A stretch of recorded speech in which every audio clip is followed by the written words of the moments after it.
মুসলমান ইমানদার, কুরআনুল কারীম রমজান মাসে অবতীর্ণ হয়েছে। আল্লাহ তাআলা রমজানে কুরআন অবতীর্ণ করার কারণে বাকি 11 মাসের তুলনায় রমজানের দাম বাড়ায় দিয়েছেন। রমজানের ভিতরে একটা রাত আছে শবে কদরের রাত।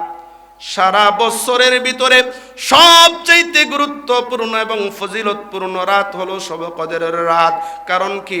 কারণ হলো আল্লাহ পাক রব্বুল আলামিন এই শবে কদরের রাত্রে কোরআনুল কারীম অবতীর্ণ করেছেন। আর এই রাতের সঙ্গে কোরআনের সম্পর্ক হয়ে গেছে। এই কারণে আল্লাহ সারা বছরের ভিতরে 365 দিন রাতের চাইতে আল্লাহ শবে কদরের রাতের দামটা বাড়াইয়া দিয়েছেন। বলেন সুবহানাল্লাহ।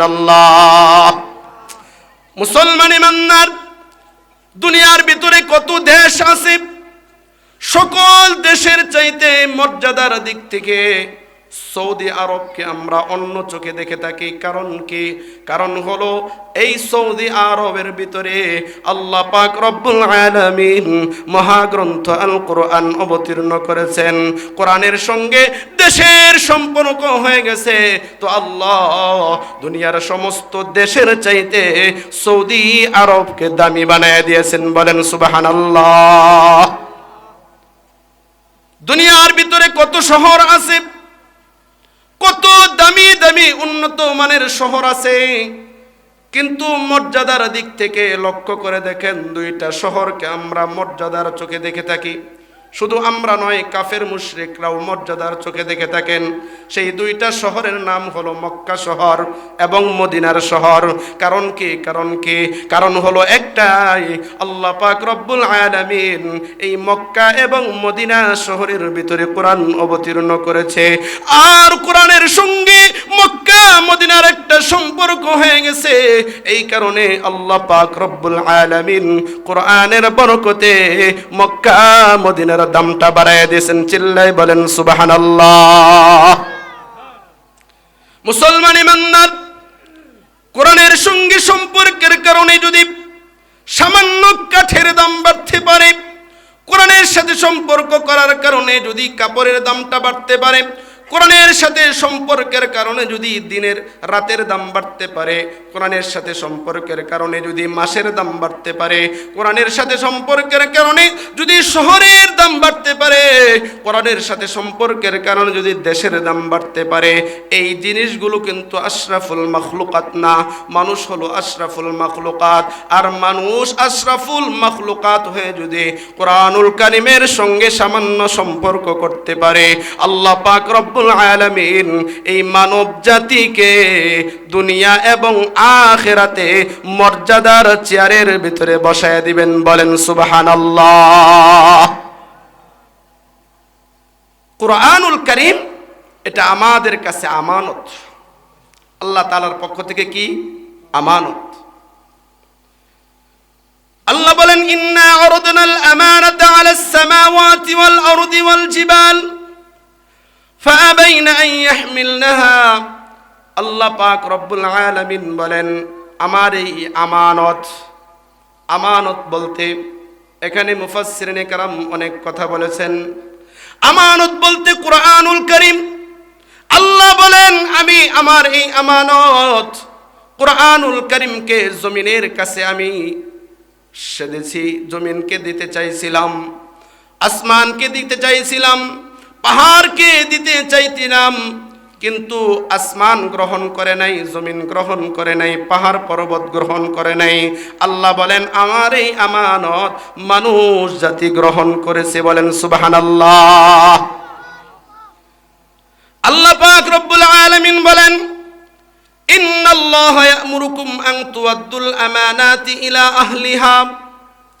আল্লাহ তাআলার পক্ষ থেকে নির্দেশ হলো, আল্লাহ বলতেছেন তোমরা তোমাদের কাছে যে আমানত আছে এই আমানতটা আমানতের হকদারের কাছে পৌঁছায়া দাও। আল্লাহর নির্দেশ হলো আমানত বুঝায়া দাও। পয়গম্বর আরবি বলেন লা ঈমানা লিমান লা আমানাতা লাহু।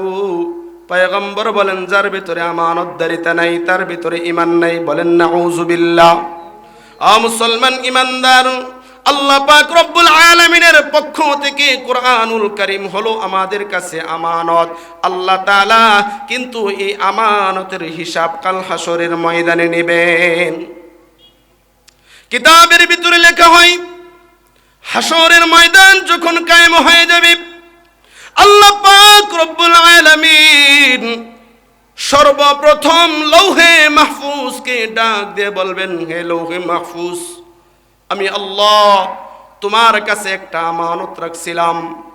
কোরআনুল কারীমকে আমি আল্লাহ তোমার কাছে সংরক্ষণ করে রাখছিলাম। তোমার কাছে যে আমানতটা আছে, এই আমানতটা তুমি আমার কাছে ফিরিয়ে দাও। অর্থাৎ আমানতের তুমি হক আদায় করতে পারছো কিনা এই হিসাব দাও। লৌহে মাহফুজ ডাক দিয়ে বলবেন, রব্বুল আলামিন, আপনি আমার কাছে আপনার কোরআনুল কারীমকে আমানত রাখছেন, ঠিক আছে, কিন্তু আপনি জিবরাইলকে অর্ডার করেছেন, অর্থাৎ জিবরাইল আলাইহিস সালাতু ওয়াস সালাম আমার কাছ থেকে কোরআনুল কারীম নিয়ে গেছে, যে আমি জিবরাইলকে এই আমানত বুঝাইয়া দিয়েছিলাম।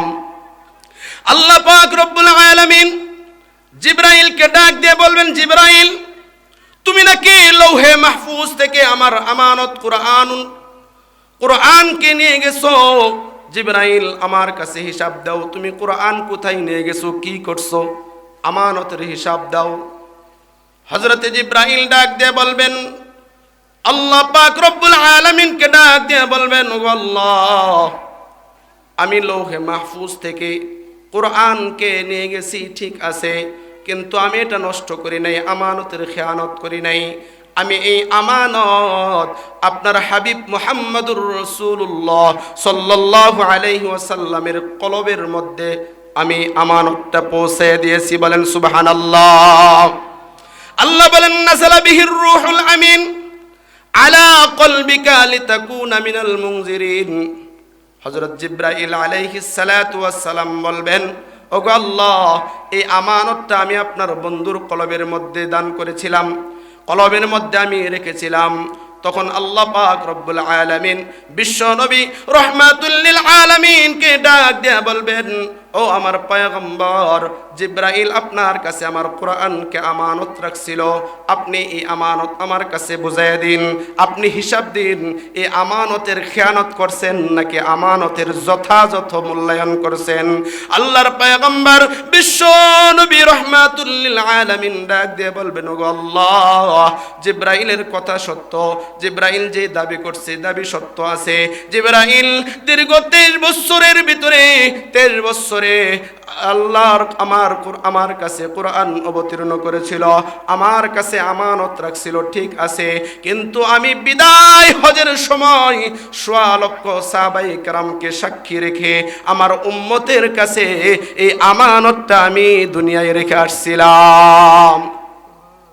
আল্লাহর পয়গম্বর বিশ্ব নবী রাহমাতুল লিল আলামিন বলেন, তারাকতু ফীকুম আমরাইন লান তাদিল্লু মা তামাসসাকতুম বিহিমা কিতাবাল্লাহি ওয়া সুন্নাত রাসূলি। পয়গম্বর আরবি বলেন, বিদায় হজের ভাষণে 1.25 লক্ষ সাহাবায়ে কেরামকে সাক্ষ্য রেখে আমাদেরকেও লক্ষ্য করে বলেছেন, কিয়ামত পর্যন্ত যত উম্মত আসবে সকলকে লক্ষ্য করে বলেছেন, আমি তোমাদের কাছে 2টা জিনিস আমানত রেখে যাচ্ছি, 2টা জিনিস রেখে যাচ্ছি, যতক্ষণ পর্যন্ত তোমরা এই 2টা জিনিসকে আঁকড়ে ধরে রাখবে, 2টা জিনিসকে ধারণ করতে পারবে, এই 2টা জিনিসকে দাঁতে কামড় দিয়ে তোমরা আঁকড়ে ধরে রাখতে পারবে, লাং তাদিল্লু মা তামাসসাকতুম বিহিমা, তোমরা কখনো গুমরা হবে না, দুনিয়ার ভিতরে পথভ্রষ্ট হবে না। 2টা জিনিস কি, 2টা আমানত কি? 1 নম্বর হলো কিতাব আল্লাহ ওয়া সুন্নাত রাসূলি, 1 নম্বর হলো আল্লাহর কিতাব, 2 নম্বর হলো আমার সুন্নাহ, আমার হাদিস তথা সুন্নাহ।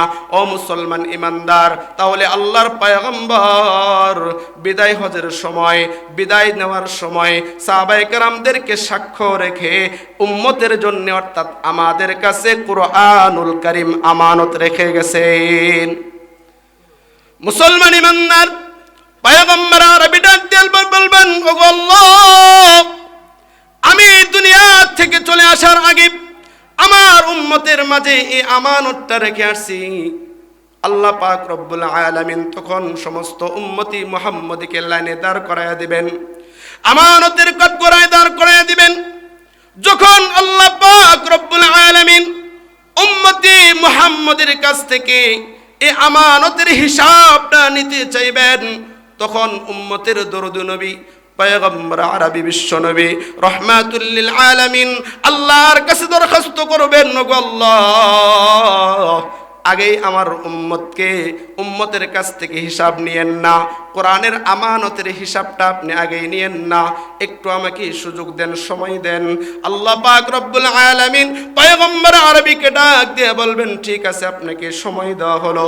পয়গম্বর আরবি বিশ্ব নবী রহমাতুল লিল আলামিন হাসরের ময়দানে ছুটাছুটি করতে আরম্ভ করবেন। পয়গম্বর আদমকে খুঁজতে থাকবেন, খুঁজতে খুঁজতে পয়গম্বর আদমকে পেয়ে বলবেন, আপনি প্রথম পয়গম্বর, আপনি সকলের পিতা, আপনি প্রথম মানুষ, আপনি প্রথম পয়গম্বর। ওই যে দেখেন আমার উম্মতগণ তথা আপনার সন্তানগণ আল্লাহর আমানতের কাঠগড়ায় দাঁড়ায় আছে। আল্লাহ কুরআনুল কারীম যে আমি তাদের কাছে আমানত রেখে আসছিলাম, এটা পুঙ্খানু হিসাব নিতে চায়। আমার উম্মত তো পুঙ্খানু হিসাব দিতে পারবে না, এই জন্য আমি চিন্তিত। পয়গম্বর আদম আপনি প্রথম পয়গম্বর আর আমি শেষ পয়গম্বর, চলেন না দুইজন মিলে আল্লাহর কাছে দরখাস্ত করি, আল্লাহ যেন আমার উম্মতকে এত কঠোরভাবে জিজ্ঞাসা না করে। পয়গম্বর আদম ডাক দিয়ে বলবেন, ইয়া মুহাম্মদ, আমি আল্লাহর সামনে দাঁড়াইতে পারবো না, আমি আল্লাহর কাছে সুপারিশ করতে পারবো না, আমার সন্তান জাহান্নামে যাক কোনো অসুবিধা না, আমি যাইতে পারবো না। পয়গম্বর আরবি ডাক দিয়ে বলবেন, আপনি সন্তান ছাড়তে পারেন কিন্তু আমি উম্মত ছাড়তে পারবো না। কিতাবের ভিতরে লেখা হয় পয়গম্বর আরবি